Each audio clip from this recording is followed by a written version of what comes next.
交響曲の父、ハイドン。このハイドンがね、いいんですよ。召使い上がりの苦労人なんですね。どういうことかというとですね、要するに、この宮廷楽長とかありましてね。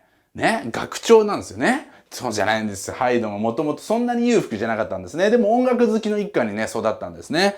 なのでハイドンはですね、楽器やってですね、で、宮廷音楽院に入るわけですよ。長じゃないんですね。宮廷音楽家になるんですね。ですから、その頃の宮廷音楽家はですね、貴族からするとですね、かなり、地位は低かったわけですね。お抱えられてるんですけども、募集、ね、楽器弾ける人、ね、その上でね、雑用もできる人、みたいな感じで、ちょっと召使いも兼ねた宮廷音楽家をやってたんですね、このハイドンはね。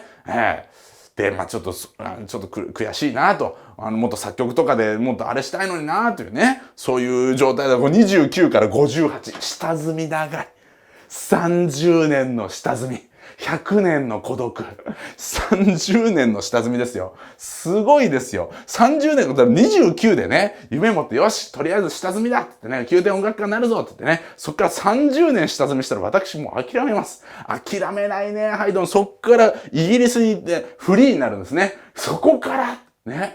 ここの宮廷音楽が一回解雇になるわけですよ。もう解散みたいになるんですね。じゃあもういいよ、おいとまいただいてどうぞってなった時ですね。フリーになってイギリスに行くんですね。そこから大スター。そこから遅れてやってきた大スター。バカ売れするんですね。もうバカ売れしちゃって、その後ですね、オックスフォードの名誉教授になるんですよ。すごくないですか？オックスフォードですよ。ね。それまで召使いだったんですけどね、超名門、世界のトップオブザユニバーシティ、ね、トップオブユニバーシティだね、一つのね、頂点の大学の名誉教授になっちゃうんでね。その上でですね、交響曲の父と。っていうのもこれね、この雇われてた時にむちゃくちゃ曲作ってたらしいんですよ。ここですよね。この下積んでる時に、普通はね、オーダーされたものをやるわけですよ。これをやってくださいって言われてやる。こういうの作ってくださいって言って作る。だけど、その間、それやりながらも自分でコツコツコツコツコツコツコツ書いてた。コツコツコツコツ書いてた。ね。売れたい、俺のやりたいことやりたいって試した。それが花開いて、ダーン！うわ、ハイドン最高！ものすごい裕福になりました。でも貧しい時期長かったから性格いいんですよね。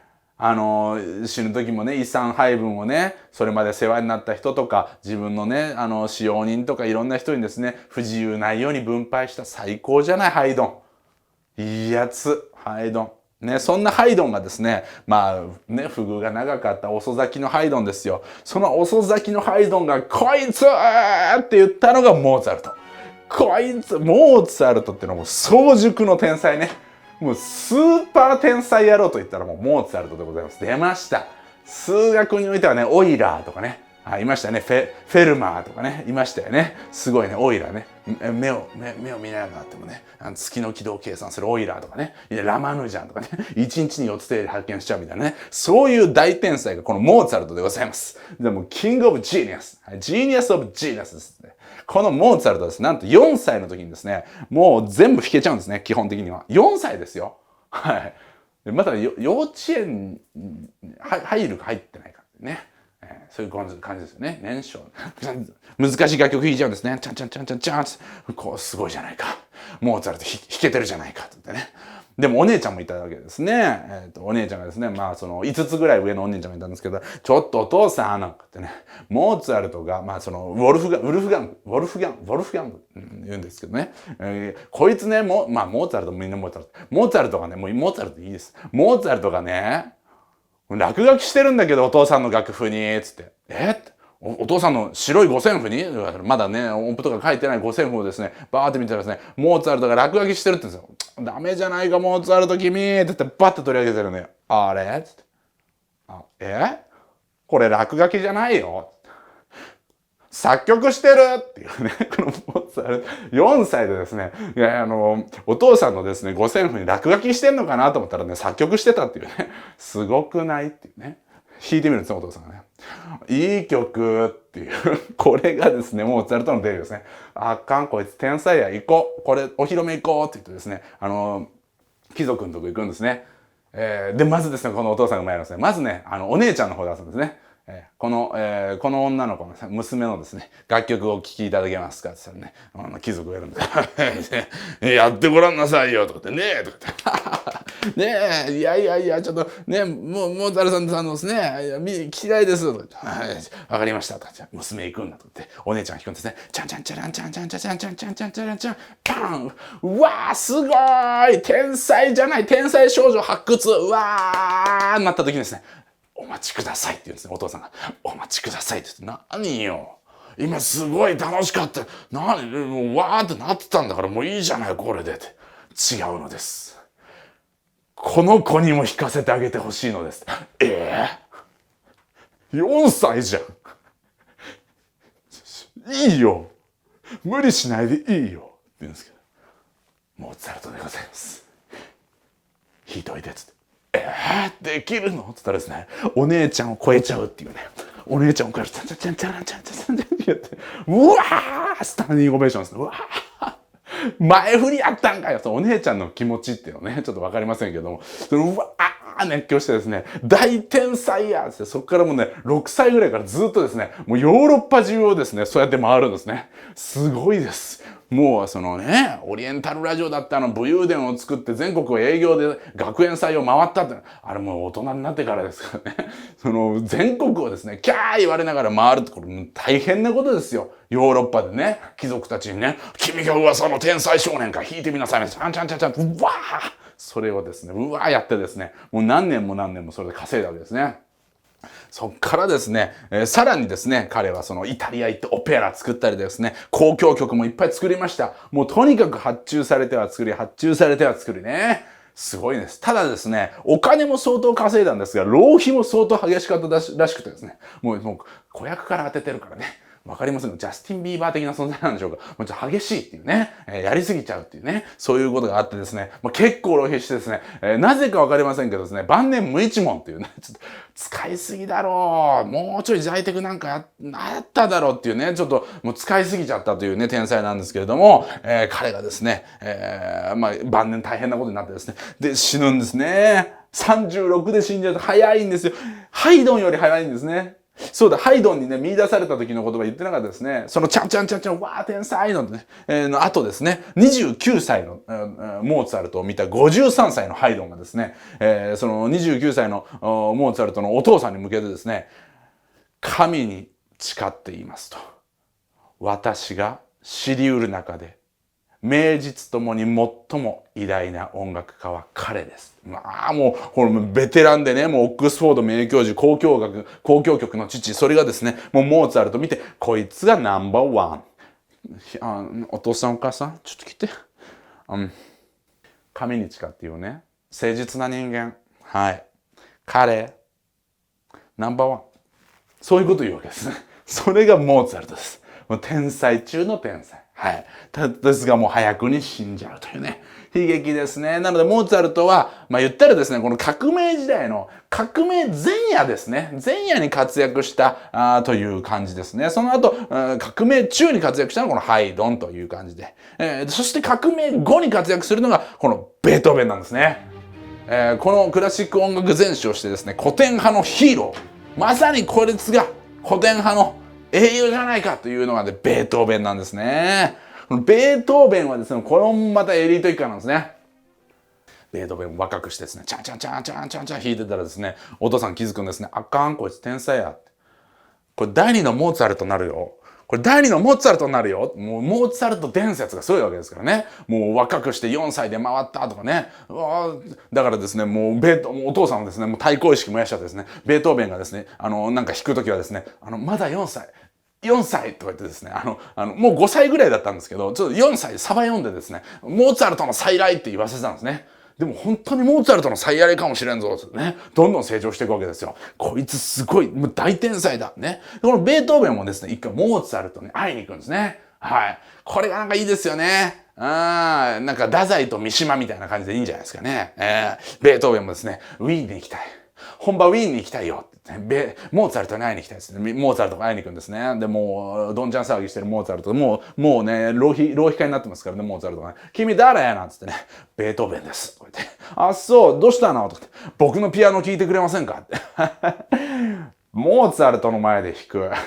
いい度胸じゃない。どうぞーとか言ってですね、みんながイエーイとか言って、おいおい、モーツァルトの前で弾くってお前、度胸どうにかしてんぜ、アイアンハートだな、弾いてみろよーつったらですね、即興で弾くんですね。行かせていただきます。ベートーベンです。パーンチャチャンチャンチャチャンチャチャンチャンチャチャン、うーわーみたいな、みたいなみんなが、嘘、ちょっとやばくないみたいな、バーンなって、パン終わりました。ね、どうですかってなった時にですね、どうなの彼どうなのモーツァルトって言われた時にですね、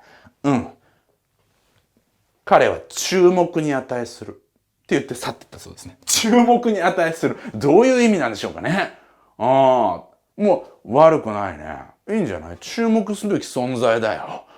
でも、なんかあったんでしょうね。なんか思うとか、私とは別に違うよとかね。やっぱそれはあるんでしょうね。気持ちがね。天才ですからね。天才と天才の対面でございました。彼は注目に値するんじゃない。なんつってですね。やるわけです。ところですね、このベートーベンも人気出ていくんですね。どんどん、わー絶頂。まあ、金儲けます。ドーン金入ってきます。ドーン入ってきます。ところが、そんなね、絶頂の中ね、耳ですね。来ました。やっぱり数学者オイラーと同じですね。やっぱり天才はどっかしらだんだんこう弱くなっていくというこの運命で、耳が聞こえなくなっていくんですね。嘘だろと。こんな音楽を愛してる俺から耳奪うんかいというですね、この苦しみの中ですね、それでもどんどん聞こえなくなってくるんですけど、作っていく。ね。これ時代ですよね。このルイ14世の中からですね、このフランスね、強い時代がありましたけど、それの終わりが訪れる、そう、革命時代。ベートーベンの時にナポレオンが、大活躍するわけですよね。フランス革命の時代がやってまいりました。フランス革命何度も何月革命、何回もバスティーユ牢獄だ。それのせいでフランス国家血生臭いです。はい。フランスをですね、もう席巻した英雄、ナポレオン・ボナパルトが登場した時に作ったのがナンバー3、交響曲第3番、英雄。これが、ベートーベンがナポレオンに送る曲として作ったんですね。ナポレオンがこの世界変えてくれる。これまでの貴族一強だったところから解放してくれる。ね。そう思ったんですが、彼を裏切ったらナポレオンがその後皇帝になってしまったことね。ナポレオンが皇帝に就任したことによってですね、おーいと。ね。どういうことなんだ。お前は市民の代表者じゃなかったのかよ。失望したよ。だからナポレオンに捧ぐっていうのをですね、ある英雄の思い出に捧ぐというですね、いう風に変えたという伝説があるわけですね。でも一回捨てようとしたんですね。英雄、こんなの今度捨ててやらって言ったんですけど、周りから止められて、いや、それ名曲だからって言って、わかりましたって残したのが英雄と。もう名曲で、捨てなくてよかったですね。そこからナンバー5、運命ですね。ダダダダーンのね、運命はこういう風にドアを叩くというね。ダダダダーン、ダダダダダダダダダダダダ、嫌ですね。怖いですね。はい、運命。ね、こういうのも作ってですね、難聴がどんどん進行する中でもですね、楽曲を作り続けると。いうことをやっていくわけですね。すごいです。そして、ナンバー9ですね。第9です。ねえ、歓喜の歌ですよね。サブタイトル合唱、もしくは合唱付きと言われてる歌をですね、初演する時にはもう耳が聞こえない老人になってるんですね。歓喜の歌を作ってるわけですよ。老人なんですね。ウィーンで初演してくださいってですね。その指揮やってくださいってですね。そうやって、わかった。もう耳がほとんど聞こえないんだつってね。で、ベートーベン大丈夫かなつってね。ざわざわしながらですね、やるんですね。その第九やるんですよ。でも日本でも大人気。ね、年末も第九聞きましょう。ね。その第九やってね、バーン終わった時にですね、あれ失敗したか。この曲あんま盛り上がんなかったかって思ったんですけど、それ違うんです。演者がですね、ベートーベンさん、後ろ向いて言うんですね。後ろ見たらですね、みんなが音が聞こえなかっただけだった。大喝采だったって。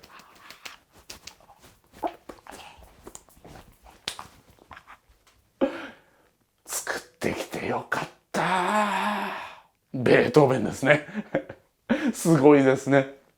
大喝采が聞こえなかった。っていうね、これベートーベンですね。はい。このベートーベンによってですね、言ったらイノベーションが起きたということをですね、この本で言ってるんですね。それは何かというと、徹底的に自分の作りたい楽曲を作るようになった。その上でパトロンの必要性がなくなっていったと。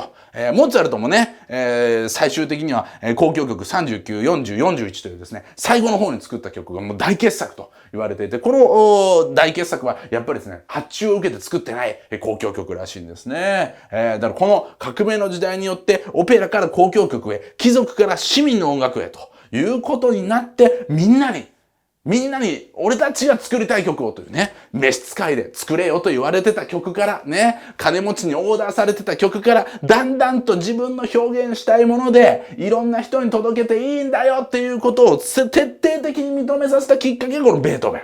そしてその後のロマン派っていうのはこのベートーベンを受けてですね、より自由に音楽を届けるようにできるようになるということなんですね。なのでこのロマン派っていうのはものすごく個性の百花繚乱の時代に入ったと言われてるんですね。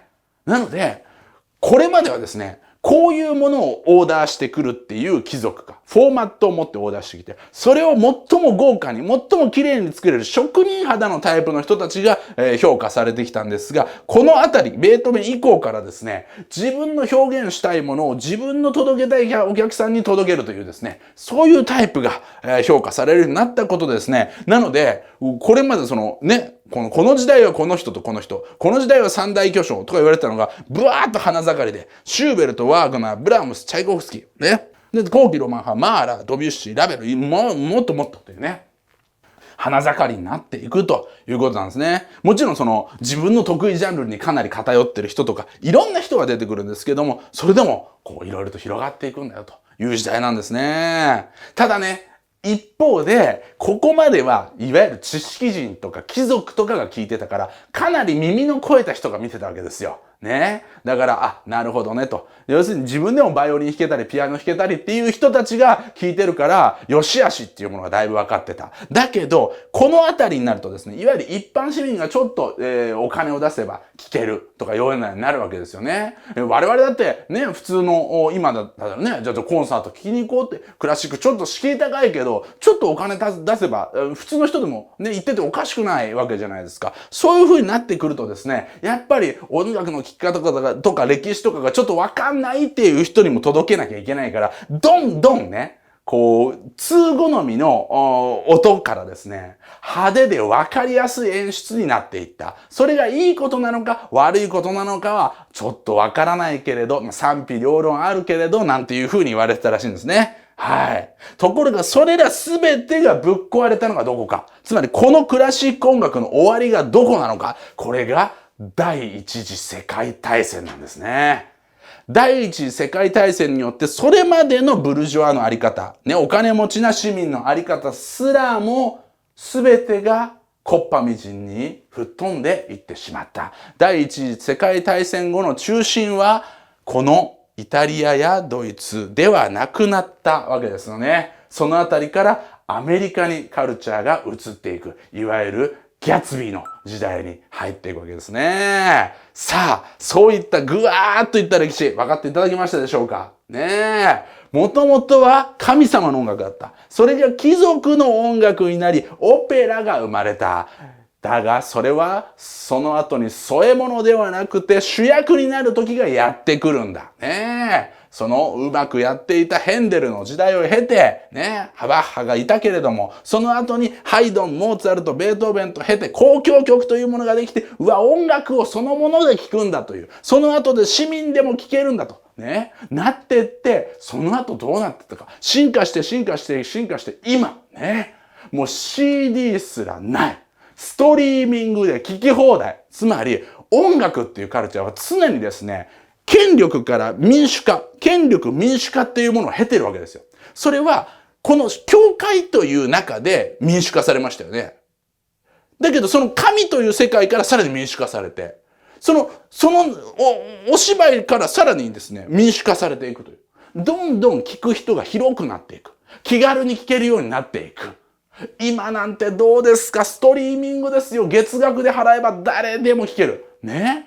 それまでレコードを買ってた。ね。レコードを収集してるなんてのも一部のお金持ちですよ。ね。こう、スピーカーを置いてみんなでこうね、ルームで聴こうじゃないかなんて言ってるのも一部のお金持ちですね。そこからね、ウォークマンで聴いたり、CD ウォークマンで聴いたり、iPod で聴いたりしていたけれども、ね、もう一曲いくらでダウンロードする時代ですらなくなって、もうずーっと流しといてちょうだいって。流しといてちょうだい。オッケーね。Google ね。流しといてちょうだい。ね。Siri 流しといてちょうだい。それできるわけですよね。でもそのことによって一体何が変わったんでしょうね。音楽と人間との距離はどんどん近くなっていって、その曲のバリエーションはどんどん増えていきましたよね。どんどん増えてる。でも果たして今、我々はこの音楽の歴史の中においてどういう状況にあるんでしょうか。果たして豊かなのか、そうじゃないのか。ねえ。いっぱいあるけれども、どんどん音楽との距離ってね、近くなるけども、これを状況を我々は一体どういうふうに生かしていくべきなのか。